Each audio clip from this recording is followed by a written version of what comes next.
Suite à la poussée allemande, 2 régiments de tirailleurs algériens se battent au nord de Strasbourg, à Kielstedt, alors qu'au sud de la ville, les hommes de la 1re division française libre et de la brigade indépendante Alsace-Lorraine tentent d'endiguer l'offensive de la 19e armée allemande sortie de la poche de Colmar et attaquant le long du Rhin, dans la région d'Obenheim.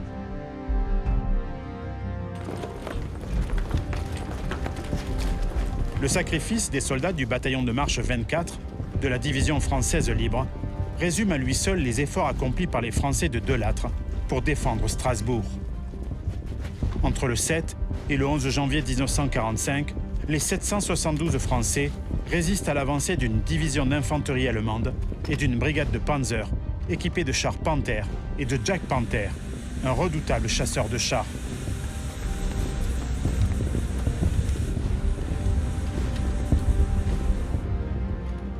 Le 7 janvier, les soldats français apprennent qu'ils sont encerclés. Ils sont soumis à un bombardement constant, mais ne cèdent pas. Le 10, les Allemands leur envoient des tracts leur demandant de décider vite entre la vie et la mort. Ils refusent de se rendre.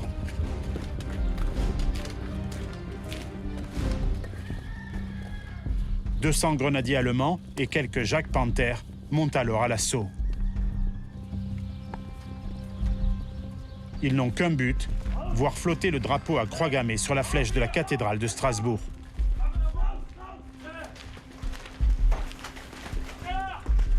Le 11 janvier 1945, vers 21 h, à court de munitions et de vivres, les Français sont contraints de se rendre. Sur les 772 hommes du bataillon de marche, 12 seulement sont valides. 5 sous-officiers et soldats resteront cachés chez des habitants d'Obenheim, qui n'est plus qu'un tas de ruines fumantes. Le bataillon a perdu 80% de son effectif, mais sa résistance héroïque a permis la montée en ligne des renforts et le renforcement de la défense française.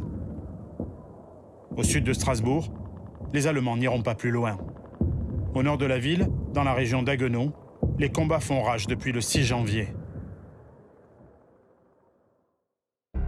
Les chars de la 21e division de Panzer et les grenadiers de la 25e division de Panzer se dirigent vers les bunkers de la ligne Maginot, tenus par les hommes de la 79e division d'infanterie américaine. Le 8 janvier, les Panzers franchissent les défenses au nord d'Oberödern et se lancent vers les villages jumeaux de Hatten et Rittershofen. Pendant 12 jours, les deux bourgs deviennent le décor d'une bataille de chars dantesque. Les Sherman affrontent les Panzers allemands au cours de combats sans merci. Au milieu des décombres, la neige tombe abondamment. Le soldat Pat Riley raconte: « Ce fut une bataille étrange. Une fois que vous avez été encerclé, la suivante, vous ne l'étiez pas. Souvent, nous nous réfugions dans des maisons où les Allemands sont à l'étage.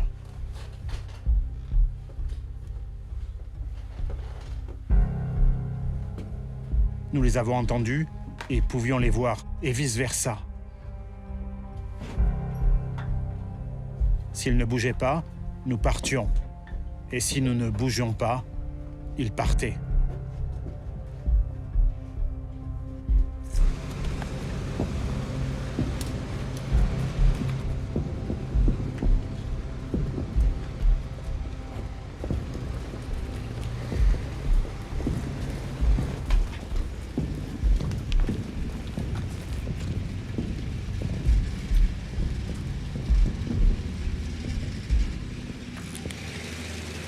Les Panzergrenadiers allemands, soutenus notamment par des Stuck 3, utilisent des lance-flammes pour réduire les nids de résistance.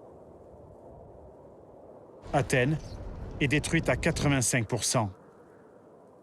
Les civils se terrent dans les caves. Une habitante d'Athènes, Lina Rickel, témoigne. Au matin du 9 janvier, la 25e division de Panzergrenadiers passa à l'attaque. Les premiers échanges de tirs se firent alors entendre, suivis aussitôt des explosions, des impacts sur les maisons et les toits.